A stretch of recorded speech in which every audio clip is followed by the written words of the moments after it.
ano bang mga patok na negosyo ngayong Pasko? So, yan yung share ko sa inyo today. So, keep on watching.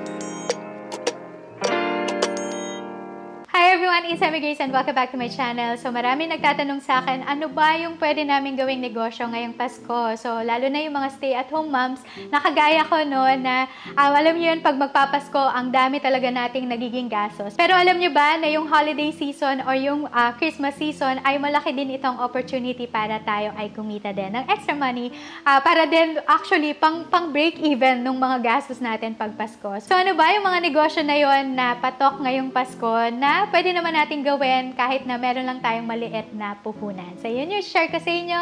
So, let's proceed with number 1. So, number 1 ay mga delicacies. So, alam ba itong mga delicacies na to? So, yung mga delicacies ay like for example, mga cookies, brownies, mga biscuits, or kaya naman yung mga leche flan, yung mga ganon. Tapos, like for example, yung mga gourmet tuyo, yung mga ganyan. So, pwede natin itong gawing negosyo ngayong Pasko. Dahil alam niyo yun, yung mga tao ngayon, no, yung gusto nilang pinangririgalo ngayon ay yung mga consumables na. So, hindi na tayo up to yung mga gamit sa bahay or mga gamit sa ganito or personal na mga gamit.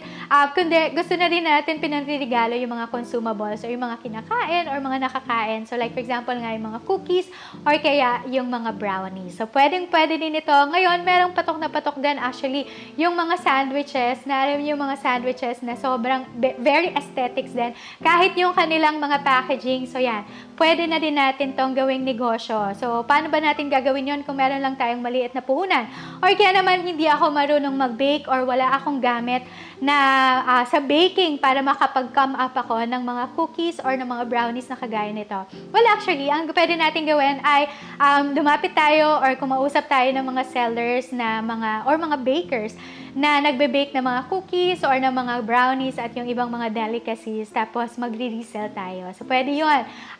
Such a small puhunan lang or investment ay magagawa na natin na magnegosyo ng mga delicacies. So, yun. So, at such small na investment or puhunan lang ay pwede na tayong magkaroon ng negosyo ngayong Pasko. So, number 2 ay mga gamit ng mga bata. Alam nyo ba na pagka mag-holiday season, yung buying power natin ay sobrang taas dahil naka-mode tayo na this season is a season of giving. So, alam natin na kapag ganitong season, ay yung mga bata ay nag-expect talaga sila ng mga marireceive nila ng mga regalo from us. So, yan. So, pwede natin gawing negosyo yung mga kids toys, kids clothes, kids shoes. Kasi, alam mo yung mga bata, di ba, pag magpapasko ay gusto nila ng bagong damit, gusto nila ng bagong sapatos.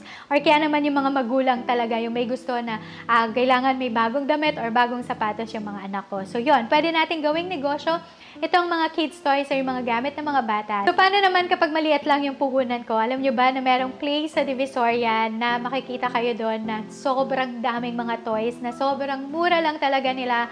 You can buy actually as lower as 20 pesos, ganyan. Tapos, pwede mo na yung ibenta na 3 for 100, yung mga ganyan. So, makakabawi ka din talaga at the same time ay talagang mauubos talaga yung mga products na to or yung mga toys na to dahil season of giving nga talaga sa mga bata kapag Pasko. So, that's number 2, mga gamit ng mga bata. So, number 3 naman ay mga novelty items or mga gift items. So, kahit mga maliliit na mga items lang ito, like for example, yung mga candles or scented candles, yan, pwede na din natin yung gawing negosyo. So, paano naman kung di ako marunong gumawa ng mga kandila or kaya naman wala talaga akong gamit ng mga ganito. So, marami kayong makikita sa Shopee na mga nagbebenta or mga sellers ng mga scented candles. So, pwede nyo din silang kontakin para makapag-resell din ang mga products nila. So, ano pa ba yung mga novelty items? Like, for example, mga sabon naman. Ako, gustong-gusto ko talagang binibigay sa Pasko yung mga organic na mga sabon or shampoo, yung mga ganyan, or scented candle, yung mga organic na rin talaga. So, marami din tayong makikita mga ganito. So, nagsiship na din yung mga tao sa mga eco-friendly na mga items or mga gift items, no? Ako, gusto ko talagang makareceive ng mga ganon. Yung like, for example, organic na shampoo, organic na sunscreen, organic na pang skincare, so mga ganyan. So, pwede din natin yung gawing negosyo. Dahil nga, into giving mode ang mga tao ngayong Pasko or kaya this holiday season. So, itong mga items na to ay patok na patok din talaga. Number 4 ay mga paper products. So, ano ba yung mga paper products na to? So, like for example, itong mga journals, mga planners, dahil magpapalit na rin tayo ng taon, ay yung mga tao din na into, alam niyo yun, planning and journaling, ay nagpapalit talaga talaga sila or bumibili sila ng mga bagong planners, ng mga bagong journals or journaling materials. So, pwedeng ito yung gawin nating negosyo ngayong Pasko. So, mataas talaga yung sales ng mga paper products kapag magpapasko or kaya naman magpapalit ng taon. Kasi di ba yung mga tao ay into New Year's resolution na magbabago na ako ngayong bagong taon. So, kailangan ko talagang magtipid. So, kailangan ko ng financial planner or kaya naman ng piso planner, yung mga ganyan. Or kaya naman, ang goal ko this year ay makapag-travel. So, bibili ako ng travel na planner para at least natatrack ko talaga kung okay na ako dun sa goal ko na nakakapag-travel ako. Yung mga ganyan. Or kaya naman, gusto kong this new year ay makapag-save ako or makapagbasa ako ng maraming books. So, bibili ako ng mga reading list or ng mga reading journal. So, yan. So, patok na patok talaga yung mga paper products ngayong Pasko. So, now the question ay saan naman ako kukuha ng mga ganong klaseng mga paper products. So, again, pwede nyo din talagang i-explore yung option na mag-contact kayo ng mga sellers. Meron talaga mga sellers na nagpapa-resell sila. Well, sa Graceful Homeschooling, hindi ko kaya kasi yung production nga dito ay ako lang. So, kaya hindi ko din talaga matuloy-tuloy yung pagre-resell.